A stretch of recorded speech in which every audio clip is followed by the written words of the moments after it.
now cut off all the tunnels supplying Gaza its resources and things it needs, and all those tunnels, to break the blockade, that very crushing blockade on them. They flooded them. Not even Mubarak did that, right? Muslim Brotherhood have said, right, Mubarak, I see you're helping Israel, and I raise you, cutting off the tunnels and so on and so forth. Why is that? What's going on there, right? So we're not fully liberated from the post-colonial times. We don't decide what laws we actually have in our countries.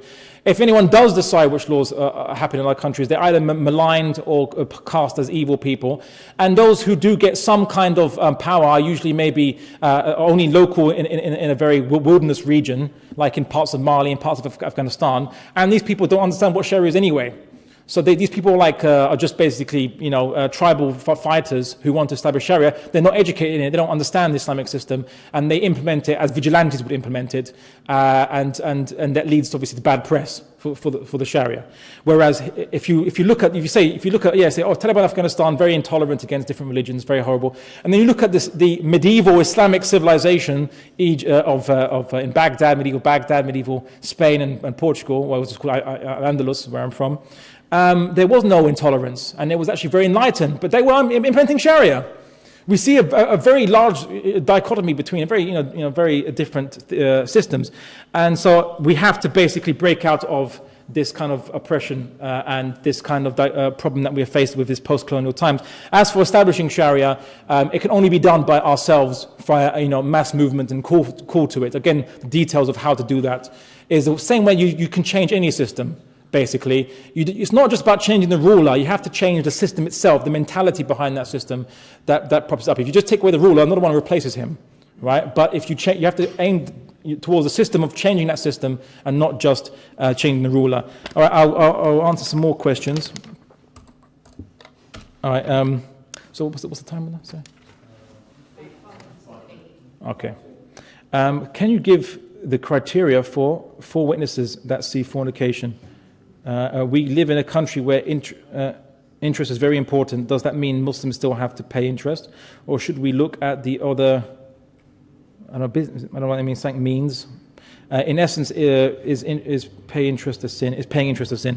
Okay. Well, yeah. Okay. Paying interest is a sin because you're supporting obviously this very inhumane practice, and of course that imposes a lot of difficulties in a system which is based on interest.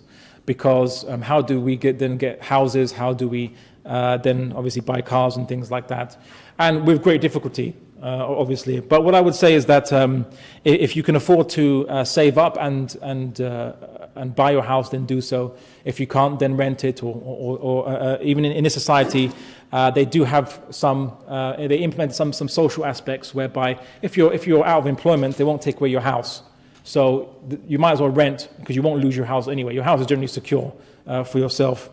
But as I said, how you approach it depends on your own circumstances and means. And of course, some people try to find some way around those means by being inventive. And I suggest Muslims be creative and inventive, as our predecessors in the past have done whenever we face a problem.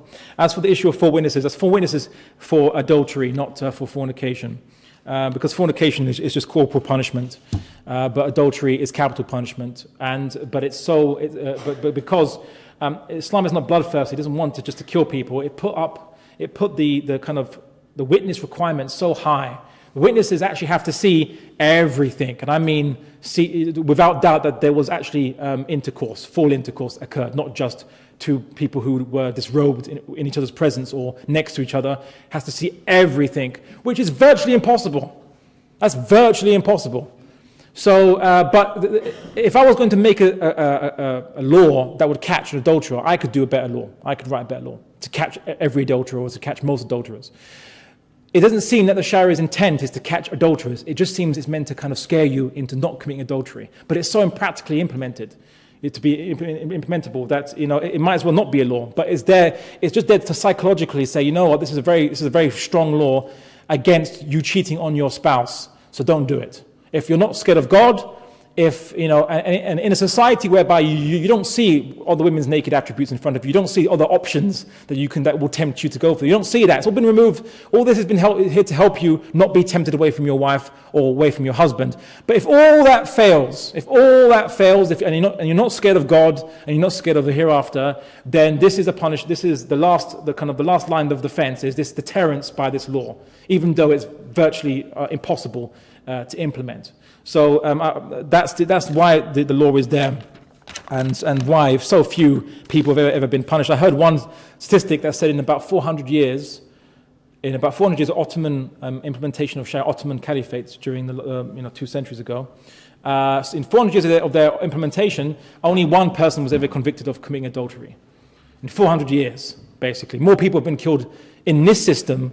By the judicial system of the UK in the last 400 years, than the Ottomans have killed people for adultery. More people have been killed for treason in this system in the last 100 years than the Ottomans have done in the last 600 years for adultery. So now you see it's virtually impossible to implement. I have another question here.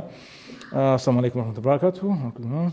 How will you advise implement Sharia law and reduce its so-called negativity?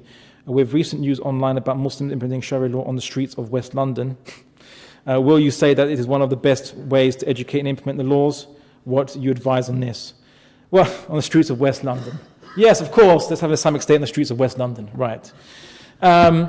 Firstly, this is a non-Muslim country. If you want to implement Sharia, then abide by the laws of this country, because that's what the Sharia says. If you're in a non-Muslim country and you've agreed to be under the law of this country, the Sharia compels Muslims to respect the laws of the country you're in.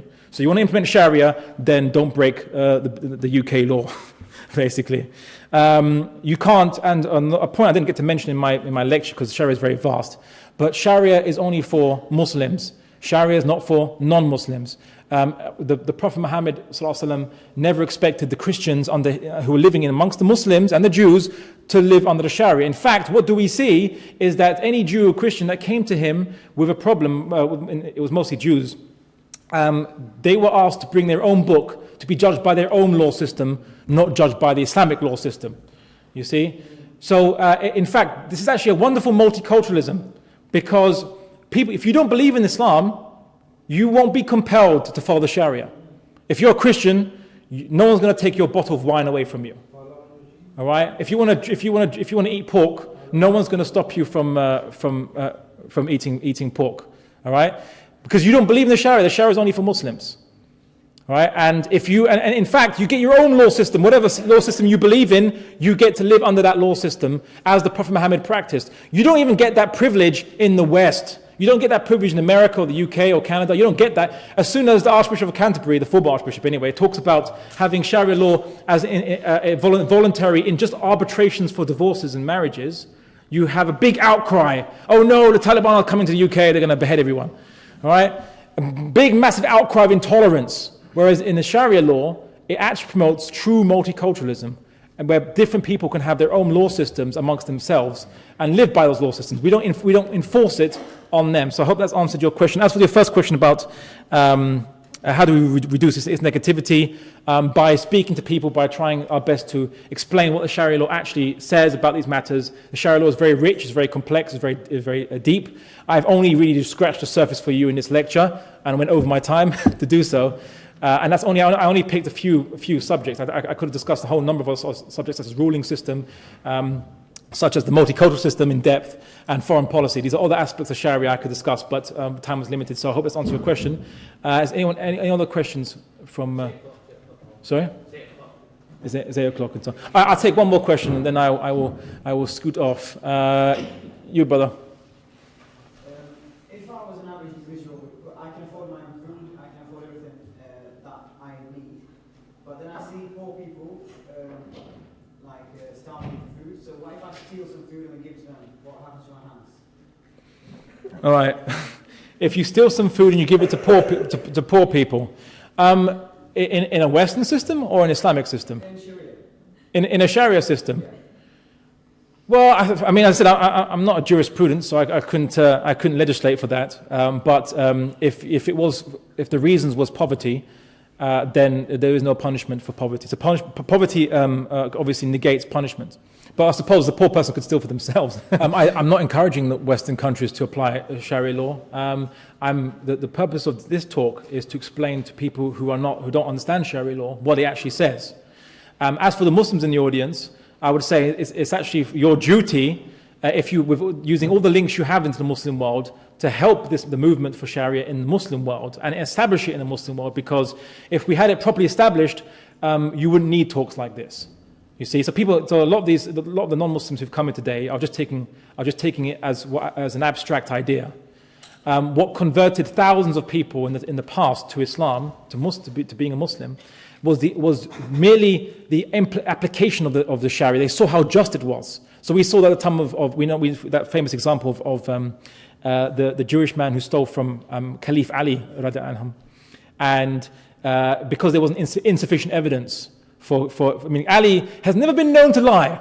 He's the caliph, and he's never been known to lie, ever. And his own son has never been known to lie. But because in the Sharia, his son is viewed as a partial witness, and one witness is insufficient to prosecute, the judge couldn't take his witness.